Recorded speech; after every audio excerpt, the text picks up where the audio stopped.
Now to today's headliner, ranking member of the House Oversight Committee, Jim Jordan, joins us now. Congressman, good morning to you. You bet. Good to be with you guys. You make the case in a piece published this morning that Democrats are misusing their authority. What do you make of the back and forth and the escalating situation? No, I mean, look, the Democrats are trying to impeach the President of the United States based on an anonymous whistleblower 13 months before an election, an anonymous whistleblower who has no firsthand knowledge and has a bias against the president.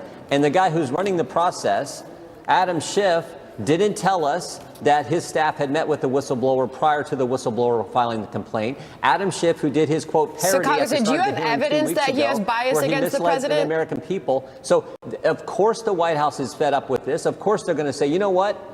This same Adam Schiff leaked selective parts of Ambassador Volker's testimony, the special envoy to Ukraine. And if that whole transcript were public, the American people would see that what Ambassador Volker told us is exactly consistent with what the president has said, what President Zelensky has said. But Adam Schiff selectively leaks part of that, and they said, you know what, we're not going to put up with this anymore. We're not going to subject Ambassador Sondland to the same treatment that they gave Ambassador Volker. And frankly, I can't blame them. Congressman, are you referencing reporting that the whistleblower has a bias against the president or has a relationship with a presidential candidate, or do you have firsthand evidence of that?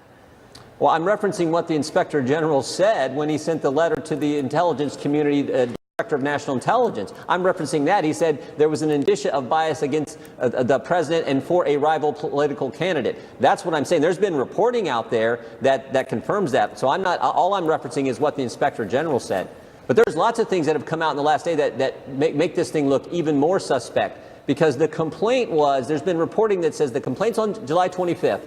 Reporting is that the whistleblower went back and did a memo. Someone talked to the whistleblower does a memo, reporting out there in several publications. And then there's an 18-day time period before that the complaint actually gets filed. So he does a memo where he talks about the frightening and crazy call that took place between President Trump and President Zelensky. Of course, we've seen the call, and it was anything but that. But that's what he says. So if it was so frightening and so crazy, why did this whistleblower wait 18 days to file the complaint? That makes someone wonder. So I think there's lots of questions we have to have. And frankly, we do need to hear more about and know more about this whistleblower if we're ever going to get to the bottom of this. And I think that's the American people deserve that when you think about the impeachment of the guy we elected president. Sir, give us a sense about what happens next. I think a lot of people watching this are probably, and rightly so, a little confused as to who makes the next move. Who is that, sir? Well, we're still scheduled to have an interview with former Ambassador Yovanovitch on Friday. So we will see. Right now, the White House has indicated the State Department has indicated they don't want those individuals to come and testify because of this unfair and partisan process. So she may not be there then on Friday. Okay, so that scheduled. We don't know. It takes us to next week. What happens then, do you believe? Well, I mean, we're going to continue to try to get the facts and figure out more about what took place with this whole complaint when it started, and continue to tell the American people the truth, which is Adam Schiff released the transcript so they can see what Ambassador Volker spent 9 hours telling us, where he said there was no quid pro quo, there was no linkage whatsoever between security assistance dollars for Ukraine and any type of investigation into anyone in Ukraine or any investigation into the Bidens. He was clear about that, reinforced exactly what President Zelensky said when he said, I was not pushed by the administration at all, reinforced exactly what President Trump has said.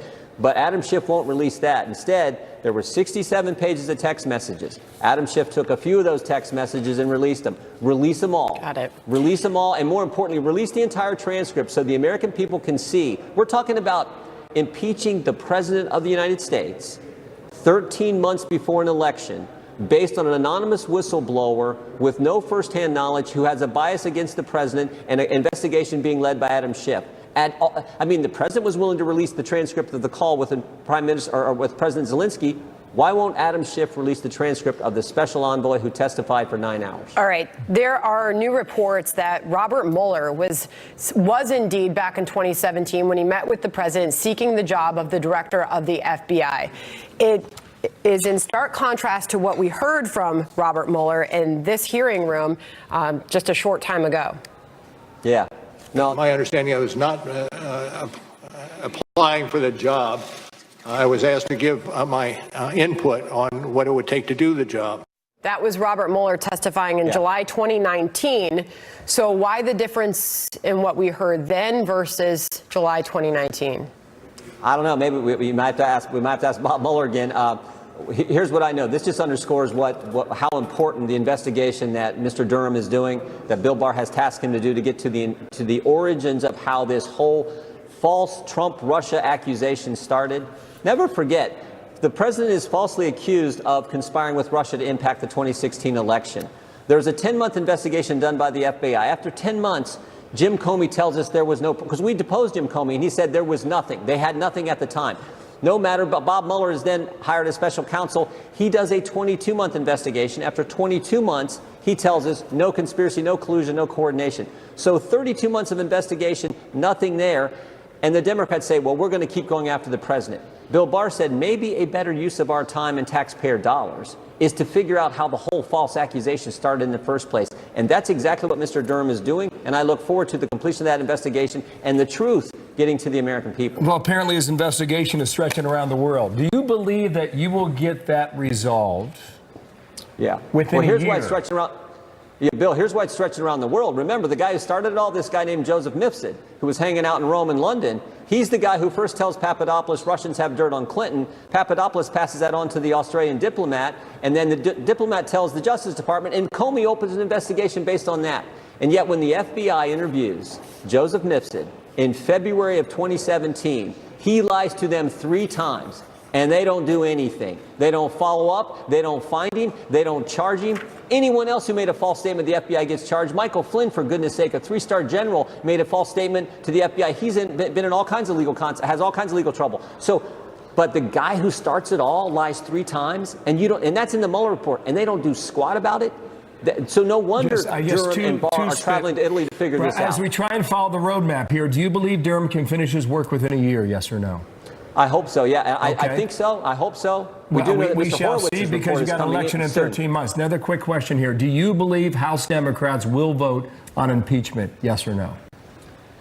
In the end, on articles, it seems like they're headed down that road. Unfortunately, I think they made a decision before they've even looked at the evidence, because there's no evidence to support this. Whether they'll do the formal inquiry and start this process the way they're supposed to, I don't know. It doesn't seem like they're going to do it. They continue to make the rules up as they go along. All right, Congressman Jim Jordan, appreciate your time this morning. Thank you for coming on. Thank you, sir. Jim Jordan, thank you.